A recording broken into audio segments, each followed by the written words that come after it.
What's good, guys? This is Johnny Manziel, and you're listening to the Sleeper Wire podcast. I challenge you to a duel. It's the only argument I need. I don't want to talk to you no more, you. You got a lot of nerve.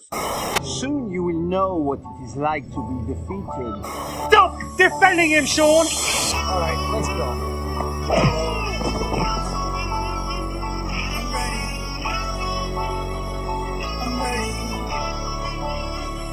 I'm ready for all day. You are the day. Hey everyone, welcome into the Sleeper Wire Great Debate Show. I'm your host, Professor Chris, and with me today, once again, I've got Prophet Hoos on the show. Hoos, how's it going, man? Doing fantastic. We're getting closer to the season.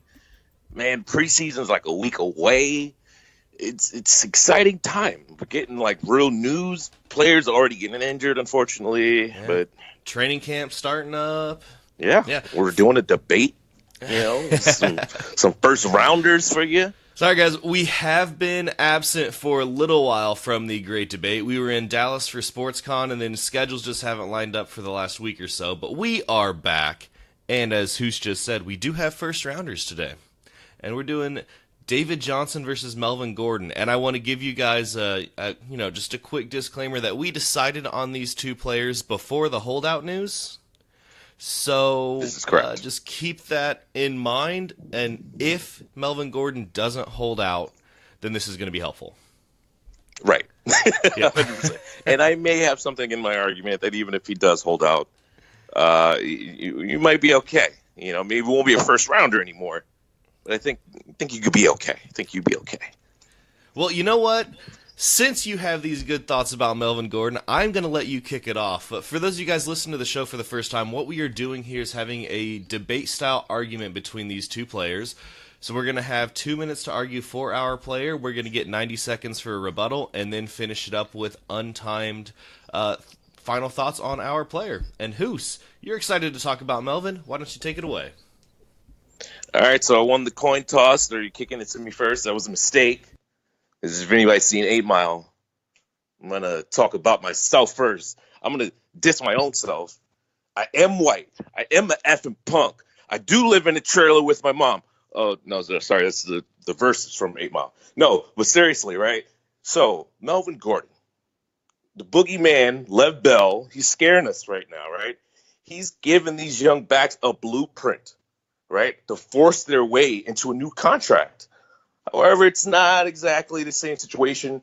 Gordon is still running into the last year of his contract. He can't be franchise tagged just yet, and the Chargers would have to worry about a second-round tag, transition tag, which the Steelers would have had to pony up quarterback money. I don't think you're going to – well, we're not going to see that same exact situation, obviously, because it was a lot different. I mean, there was a second tag. So it's not exactly the same situation. He has to play out his rookie deal. They're still going to franchise tag him anyway. He's due to make, $5.6 million? So he's not going to lose that much if he does, but obviously we want him to play. But again, per Mike Florio, Gordon chooses to miss regular season games. He needs to return by Tuesday after week 10, probably earlier due to the roster exemption for the Chargers, which he'd be eligible for. In order to get credit for the 5th and final year of his contract. The Chargers could still franchise tag him or transition tag Gordon in 2020. No guarantee that would happen, obviously, but even if the Chargers tag this guy, his salary would be more than double. He'd skip all offseason program, training camp, preseason at no expense. He could make a full amount of the franchise tag tender showing up as late as Labor Day weekend. And then he can sit out all 2020 if franchise tag again. All right, so this is going to be tough for me because listeners of the show know how much I love Melvin Gordon. He's my favorite player in fantasy football, but here goes. The only argument I can really make against him, aside from the whole holdout and everything, which I'm not going to put into the argument because I think that obviously it just makes this whole debate pointless. It's injuries. In his 4 seasons in the NFL, he's only played a full 16 games once. 2015, he tore cartilage in his knee and missed the last 2 games of the season. 2016, he had a grade 2 PCL sprain in his knee along with a hip sprain and missed the final 3 games. Last season, he missed Week 7 with a hamstring pull, had a grade 2 MCL sprain in Week 12 that forced him to miss 3 games. Now, this is a guy who can get your team to the fantasy playoffs, but he does have a history of not being there in the fantasy playoffs or in the fantasy championship due to injury. He is a true workhorse back, and the Chargers treat him like one, so he does deserve the money that he's asking for.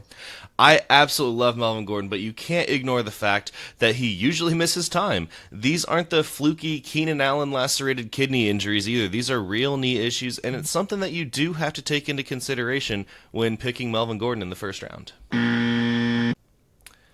All right, so I'm going to move over to David Johnson here. David Johnson may have been considered a bust last season by a bunch of people after, where he was being drafted, but let's dig into the numbers here. He played all 16 games, rushed 258 times for 940 yards and 7 touchdowns. He also caught 50 passes on 76 targets for 446 receiving yards. Those stats, with Josh Rosen as his quarterback, landed him as the RB10 in standard scoring and the RB9 in PPR scoring. David Johnson was still a top 10 running back last season, and that was with a terrible quarterback and an even worse offensive line. DJ is the kind of player who can win you a league. We're not that far removed from his 2016 season where he had 1,239 rushing yards, 16 rushing touchdowns, 80 catches for 879 yards, and 4 touchdowns. He had 373 total touches, 2,118 yards from scrimmage, and 20 total touchdowns. All 3 of those stats in 2016 led the NFL. This is a guy who gets it done. Now, I know health is an argument against David Johnson, but he missed the 2017 season due to a wrist dislocation. It wasn't an ACL or an Achilles injury. It was just a simple wrist injury. In fact, he could have played after Thanksgiving and likely would have played if the Cardinals hadn't already been out of the running. There was no reason to risk further injury to his wrist, for basically a lost season. Right? That's why he missed the whole season. In 2018, the Cardinals ran the ball 355 times. David Johnson had 258 of those. He received 73% of all rushing attempts. Nearly 20% of the Cardinals' completions were to David Johnson. He's just a true workhorse back. He was handed the ball in the red zone 29 times, which is actually more than Melvin Gordon, who had 25. And that's super impressive when you consider that the Cardinals had the worst offense in the NFL. They averaged 14 points a game, so they weren't in the red zone. All right, let me hear that rebuttal against DJ, who's... Okay, DJ, if you guys listen to the show, no, I'm not a very big fan. They're going to be managing his workload. They want to keep him fresh. Chase Edmonds will have a role. He's no more durable than Melvin Gordon. 49 games versus his 55 that Melvin Gordon's had. So they both came in the league in 2015. You got DJ, 2,700 yards, nearly 2,800 yards, 42 total touchdowns on the ground, 172 receptions. He got about 1,800 receiving yards as well. Now, that's okay. You got my guy Melvin Gordon. He's got nearly 1,000 yards more on the ground in that same span.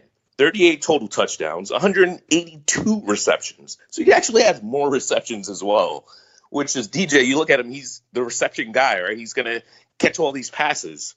No, you guys know I'm not high on them as yards per carry, even though I don't really like bringing up that number. It's not the best. He had 3.6 last season. His best was a short sample size of 4.6. That's still not touching Gordon's 5.1 last season. He won't be getting rushing bonuses if you're looking for 100-yard rushes. The guy only has 6 in his whole career. Guess who has more than that in a season? No, not Melvin Gordon. Jordan Howard has more than that.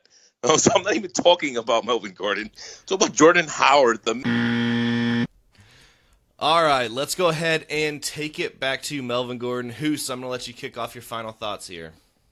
All right, my final thoughts are actually my selling points of Melvin Gordon because I 8-miled myself the first couple minutes. So in the event that everything is settled, we trade or Gordon's gritting his teeth and shows up. What are you getting is a back that will not only catch just as much passes as David Johnson, but also rush for more yards, probably gets more goal line carries as the Cards are gearing up to chase Edmonds to have a role. He's like to get more targets as well.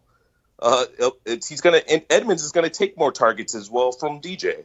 He's gonna take some red zone attempts away. Gordon had 8 red zones targets last year versus DJ's 8. DJ, however, just got paid. They want to keep him fresh. He's got durability issues. They're going to keep him fresh. They're going to use Edmonds. Let's play out locations. Tampa, Texans, Bills could all trade for this guy. Could use a back. All solid offenses. Bills is kind of getting up to speed. Yeldon, Gordon backfield, that could be great. That could be pretty solid. So he's going for Rivers. Certainly, Rivers went out there and said it's certainly a deep position for us, and those guys all love to play and work hard. We love Melvin, but we're going to have a good group. We got a pretty dang good group. That's wild, right? This is what Melvin Gordon said in his response. So let's take that 5.1 yards and add it to another team. Any team trading for him will pay him, and they're going to lighten his workload to keep him fresh. 175 carries, which is what he got last year, still produced the 7th best running back, ahead of DJ, despite missing 3 games, despite splitting workload. Melvin Gordon will win you your leagues, and you'll get him severely discounted him in a redraft or a dynasty at this point. It's insane. I just got a stupid trade offer that somebody thought I was going to accept from Melvin Gordon. No, he's going to win you leagues. No guts, no glory. You're no longer spending a first rounder on a first round guy. Go out there, get Melvin Gordon, trade for Melvin Gordon in a dynasty, and don't be afraid to grab him as early as the 5th round. If you're doing drafts early, situation could get resolved very quickly. We've seen the Tyreek Hill situation get resolved quickly, and now if you didn't spend a 3rd or 4th on that, you're feeling pretty dumb at this point because he's playing all 16 games. Don't be surprised if Melvin Gordon go out there and play all 16 on another team and just be just as dominant. Taking it back to David Johnson here, I was talking about how the Cardinals were the absolute worst team in the NFL. They weren't in the red zone that often. A big reason for that was their offensive line. According to Pro Football Focus, the Cardinals were the 32nd ranked offensive line last year, dead last in the NFL. They had 11 different offensive linemen play at least 100 snaps. They weren't healthy, and they weren't good when they were. You know what they did? They addressed it. They traded for Marcus Gilbert from that great Steelers offensive line. They signed Max Garcia. They drafted Josh Miles and Lamont Gaillard. I'm not sure how to pronounce his last name. I should look that up. They claimed Desmond Harrison. The Cardinals brought in guys to help protect their shiny new quarterback, Kyler Murray, who was no slouch either. Murray, along with the new wide receivers, Andy Isabella and Hakeem Butler, will definitely help take the defensive focus off David Johnson, who faced stacked boxes, so 8 or more men in the box, on 24% of his carries. Let's face it, the Cardinals cannot be worse than they were last year, and they brought in pieces to address their needs at quarterback, wide receiver, and the offensive line. Now, I'm not saying that this offense is going to be top 10, or that the offensive line will even be top 20, but it's going to be better, and David Johnson is once again going to finish as a top 10 running back. All right, guys, that is going to wrap it up for this episode of the Sleeper Wire Great Debate Show. Please follow us on Twitter at Sleeper Wire Show. You can find Hoos on there at Sleeper Wire Hoos, and I'm on there at Prof_Chris SW. You can find us on the SleeperBot app, Prophet Hoos and Professor Chris.